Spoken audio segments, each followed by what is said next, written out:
99% of people who think they are not channeling are already channeling. They receive messages, they receive intuitive hits, they receive signs, but they don't trust them. Today, I'm going to help you recognize authentic guidance and untangle intuition versus imagination. Welcome to Mystical and Practical, the podcast that demystifies the soul's journey, the spirit world, and spiritual practices. I'm Melly Guidance, a past life psychic, certified Akashic Records reader, and channeling coach. Here, we talk about spirit guides, the Akashic Records, reincarnation, and everything that connects the seen to the unseen, all with both feet firmly on the ground. Ready to decode the spirit world and connect with your inner magic? Let's jump right in. Hello. I hope that you are doing well. Today I'm answering the question I discuss with all of my students and get asked at least every single week. How can I tell whether it's my spirit guides speaking to me or whether I'm just imagining everything? So we are going to explore why your mind, your thinking mind, prevents you from receiving guidance, how to recognize the difference between a thought and a genuine guidance, the 4 clues that help you validate an intuitive message, why imagination is not always the enemy of channeling, and how spirit guides sometimes use your everyday life to communicate with you. And stay until the end because I'm going to share a personal experience that helped me understand how I receive channeled messages. Before we go any further, I have an exciting announcement for you. My 5th book, Beings of Light, is now available for pre-order in Europe and Canada. And as usual, it's a French book. In French, it's called Être de Lumière. Because my editor is French, they are based in Paris. But I'm passing on the message because I know you bilingual people are listening to this podcast in English, even though you are Francophone or you understand French. So it's a book where I help you better understand who your guides are. And so there's a first part that is more, helping you understand the concepts of spirit guides and who they are. So if you are more into angels and archangels, I talk about that. I talk about ascended masters, your spirit guides as a spirit team. I even go into spirit animals and elementals. So that is more like the theory part. And then the second part is a practical part where I help you understand how to communicate with your spirit guides. So if you would like to dive deeper in today's topic, you can pre-order the book now. And of course, I will leave the link in the description. Okay. Now, before I share the clues that can help you recognize authentic guidance, I would like to talk about a crucial element when it comes to distinguishing channeled messages from your own thoughts, and this is mindfulness. Because before you even try channeling spirit guides, angels, or light beings, however you like to refer to them, you need to learn how to observe your own mind. And that is the foundation of spiritual discernment. The mind is constantly commenting in your head. So it analyzes, it compares, it judges, it anticipates, it worries, it creates scenarios that are completely hypothetical. And sometimes it becomes so loud that it's difficult to know what is truly coming from you and what is a true guidance. This is often where the confusion begins. You will ask yourself, is what I'm receiving coming from my spirit guides, or is it simply what I want to hear? And mindfulness helps us create space between ourselves and the thoughts. So I say mindfulness, and in case you don't know what that is, the best way for me to describe it is when we meditate, like the most popular meditation, in my opinion, is the mindfulness meditation. This is the meditation where you let your thoughts come and go. Emphasis on coming and going. They will keep coming and you will keep letting them go. So the practice here is to observe the thoughts, be very curious about it, and then say, no thank you, and let them go. And then center yourself again. So the goal is not to be void of any thoughts, unless maybe you've been a monk who's been practicing this for many, many years. And if you are, I don't think you're listening to this podcast. So if you are listening to this podcast, you are just someone who is living, normal, regular life, and you're having tons of thoughts like anyone else. And being curious about your thoughts is very crucial.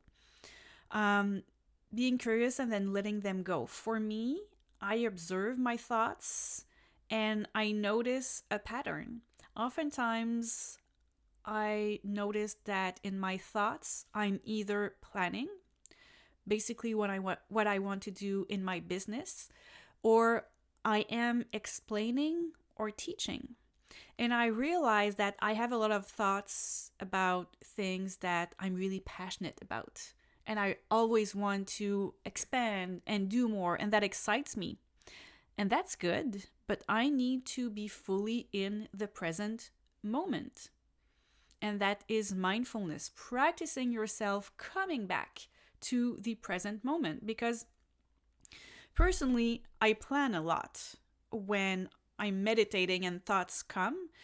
And when you plan, when it's not supposed to be a planning session, that is your mind going in the future. But right now, what I'm doing is meditating. So I wasn't in the present. For some other people, it will be reminiscing about things that happened in the past, whether it is embarrassing stuff or conflicts that happen, and replaying them and maybe replaying them and, getting that perfect retort that, I wish I had said that. And so your thinking mind is leaving you, like taking you in the past. So you're not in the present moment. So mindfulness is about observing the thoughts and coming back to the present moment. Mindfulness helps us create space between ourselves and the thoughts. When I talk about the thinking mind, I often imagine like a little devil on someone's shoulder.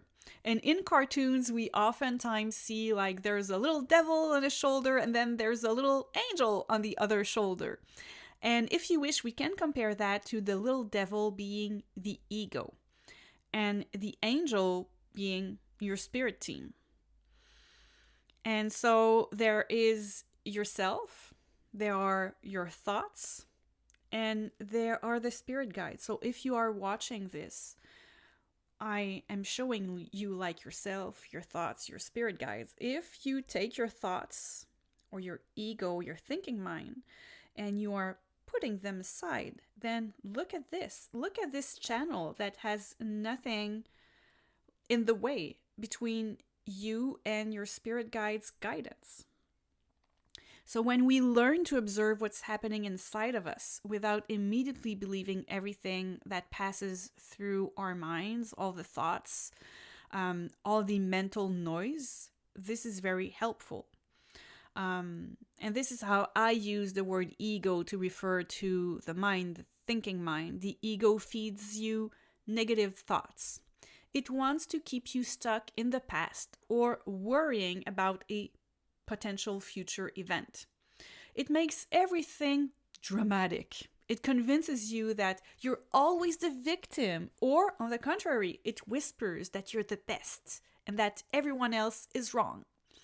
So recognizing the patterns of your ego is the key, because your spirit guides will never feed you negative thoughts. They always have your best interest at heart. So when you train yourself to distinguish messages from your mind, aka your ego, versus those from your spirit guides, you quickly become highly intuitive. Authentic guidance often arrives in stillness. It is usually simpler than the mind. It's quite straightforward. It's more direct. It's less dramatic. And oftentimes it is accompanied by a feeling of truth. Now, I'd like to share 4 clues that I teach my students to help them distinguish authentic guidance from a projection of the mind. Okay, so clue number 1, is the message something you need to hear or something you want to hear?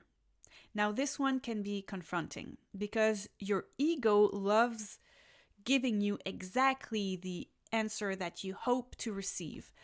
For example, this could be, yes, this person is absolutely your one and only one soulmate. There's no one else. Like, your life is completely nothing if you cannot be with them. Or, yes, everything will work out exactly the way you want. Yes, you're absolutely right all the time. Yes, you do not need to change anything. So, real guidance is often more nuanced. It is kind, but it is not trying to flatter the ego. It is trying to support your growth. And sometimes it will show you something you've never even considered. In my experience, the most accurate messages are often the ones I had never thought of before. So when an intuition catches you by surprise, that's a really, really good sign. Okay, so that was clue number 1 was, is it something I need to hear or something I want to hear? Now, clue number 2 for knowing if it's a real guidance or just your imagination. Clue number 2 is, did the message arrive quickly?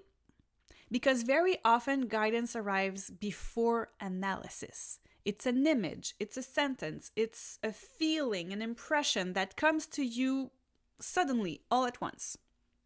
Then a few seconds later, the mind jumps in. And then you might be thinking, oh, that doesn't make any sense.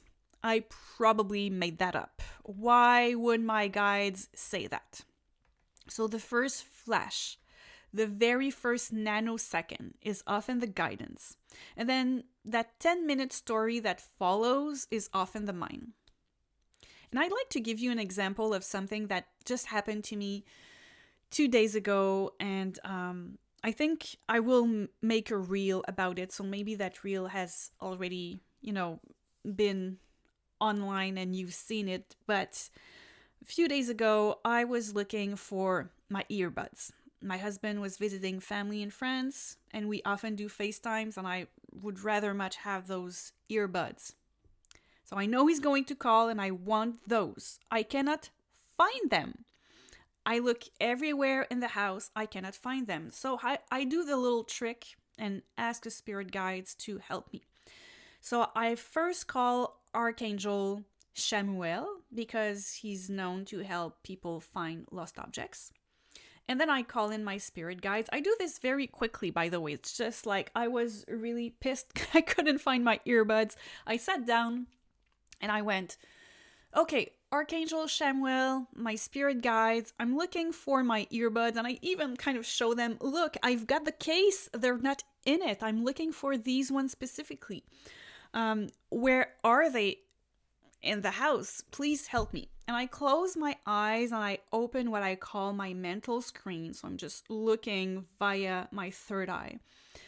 And I see my big blue IKEA bag that I use for laundry, and it is on my bed. So this is the hit that I'm getting. It takes a nanosecond. I receive that visual.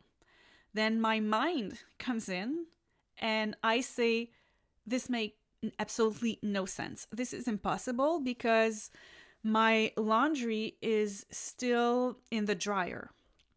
I didn't take it and, brought it up the stairs and put it on my bed.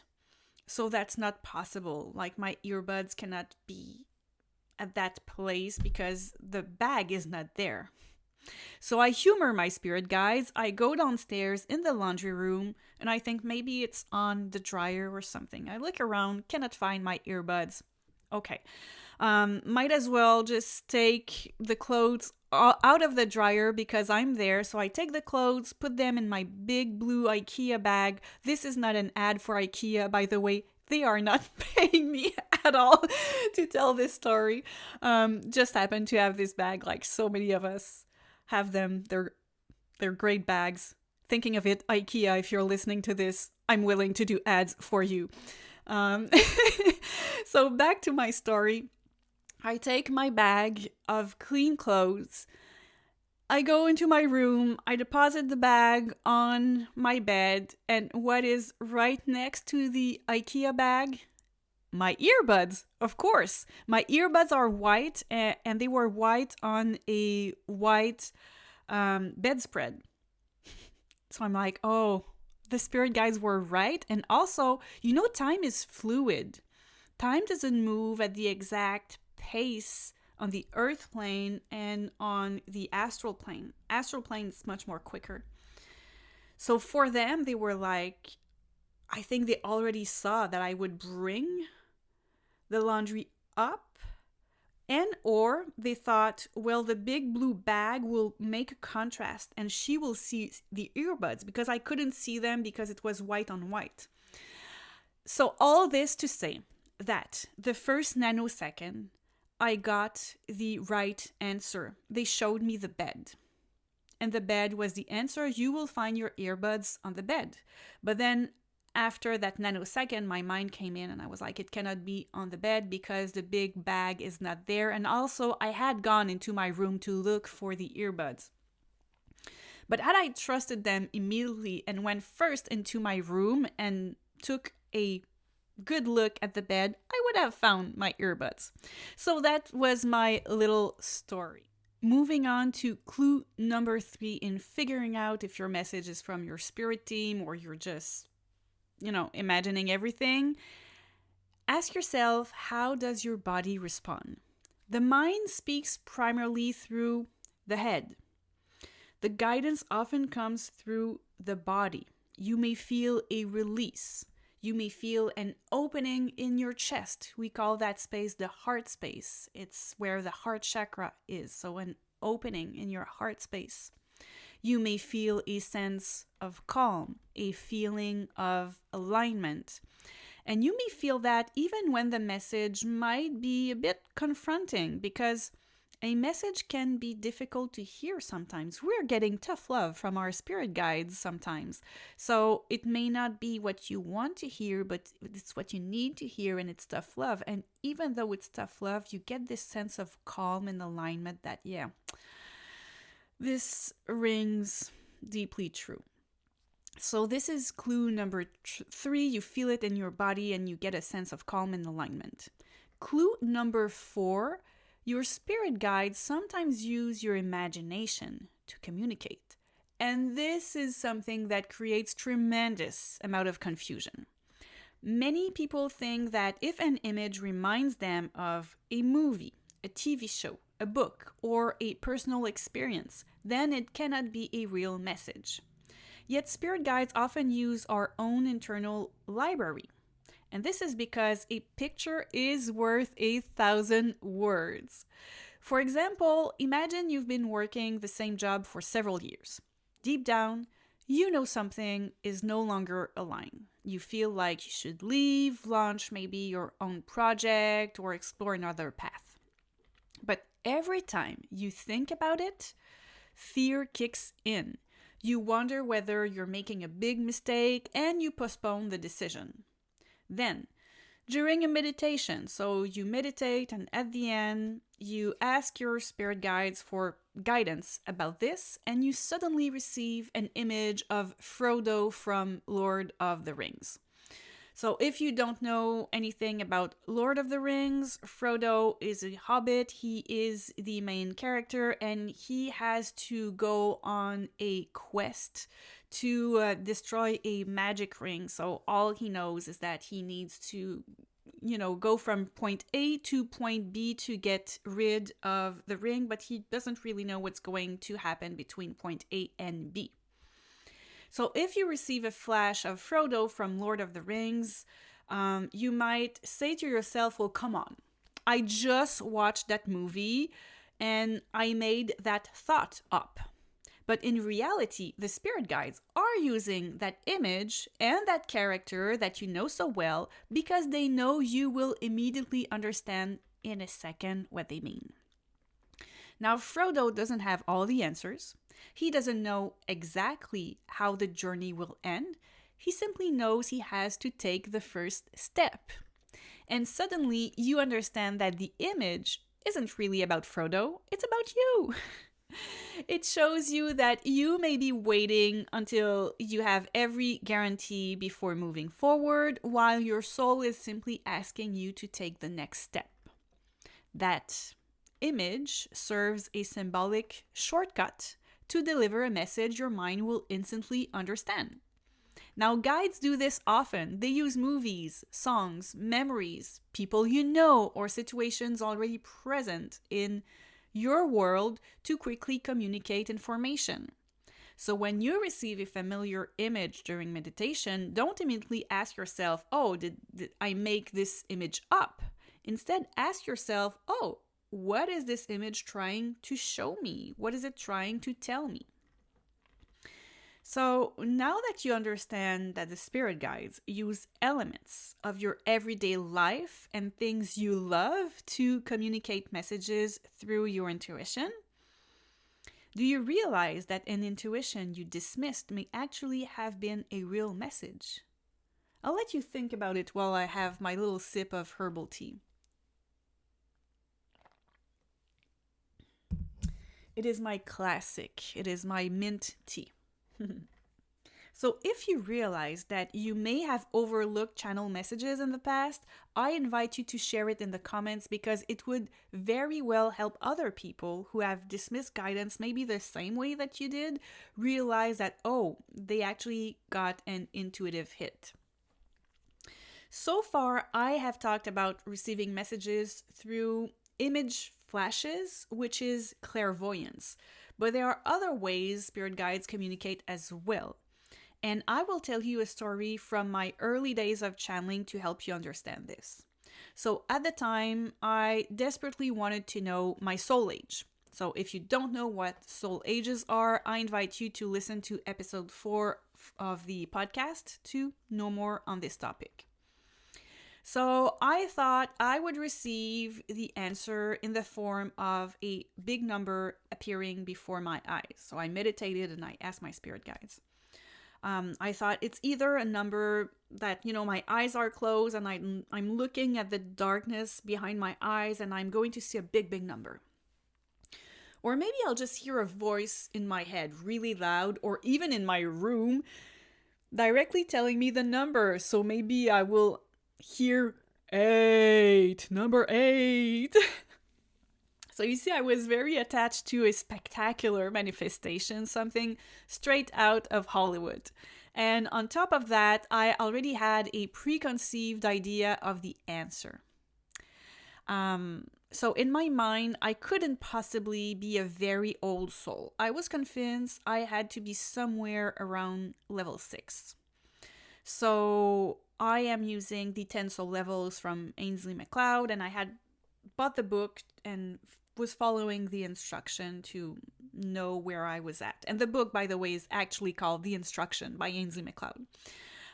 So not only was I attached to know the answer should arrive, I was attached to how the answer should arrive, but I was also attached to what the answer should be.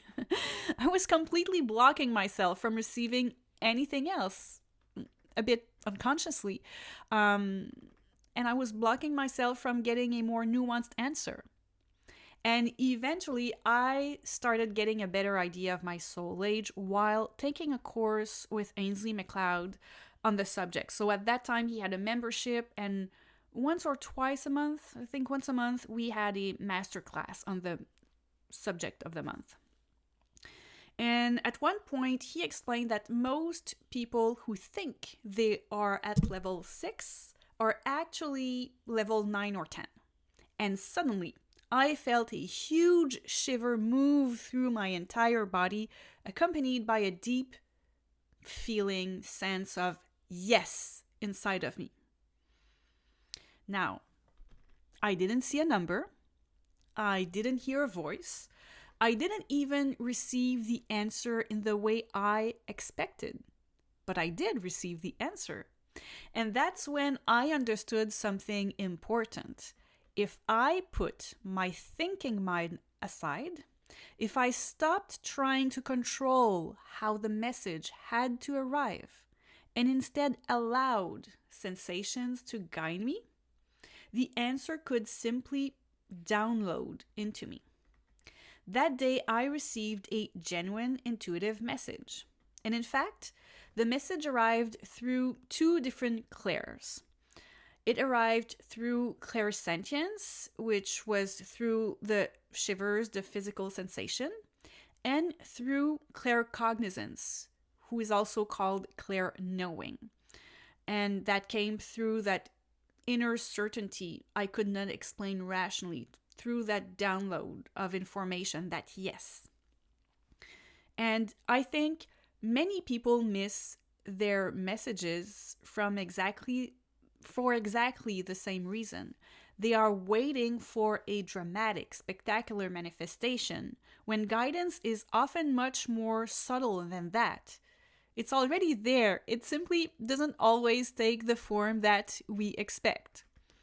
And today I just shared 4 clues of a channeled message, but there are actually more than those 4 clues, and they are all in my free channeling cheat sheet, and you can download it for free through the link in my description. And if you'd like to go even further, my channeling course was designed specifically to help people who are already receiving intuitive hits but still struggle to trust them. Okay, so now I would like to offer you a small exercise. The next time you meditate or ask your spirit guides for a message, try not to immediately ask yourself, oh, is this true? Instead, ask yourself these 4 questions. Question number 1, is this message something I need to hear or something I want to hear? Question number 2, did it arrive quickly? Question number 3, is it accompanied by a feeling in my body? And question number 4, is there a symbol or image behind this message that I haven't yet understood? And when you ask yourself these questions, simply observe without analyzing, without trying to force the answer, and you may be surprised by what reveals itself over time. And remember, most people, they're not lacking messages. It's not as if their spirit guides aren't sending them messages. They are lacking trust in the messages they are already receiving. And that is exactly why I talk so much about trust in my teachings. Because developing your intuition is not only about learning how to receive messages, it's about learning how to recognize the messages you are already receiving. Before I let you go, I have a little exclusive announcement for you. The final episode of Season 2 of the Mystical and Practical podcast will air at the end of July, and it will be entirely dedicated to listener questions.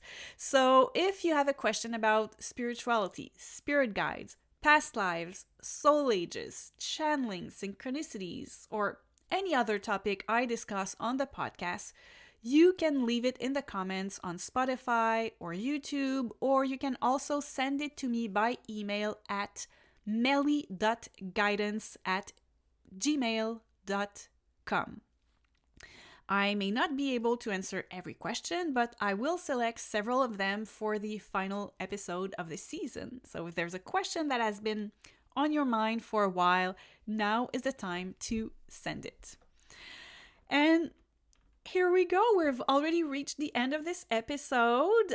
I'm curious to know that now that you know more about difference between intuition, imagination, and the mind, I hope that you'll look at your next intuitions with a little more curiosity and a little bit less judgment. So let me know how it goes for you. Because the real question may not be, oh, did I make this up? But the real question you need to ask is, oh, what if it's actually a true message? Okay, as always, thank you so much for being there. Remember, if you would like to download my free channeling cheat sheet or pre-order my new book, Beings of Light, I'm leaving all the links in the description. Thank you so much. Take care. Bye-bye. Thank you for listening to the Mystical and Practical podcast with Melly Guidance.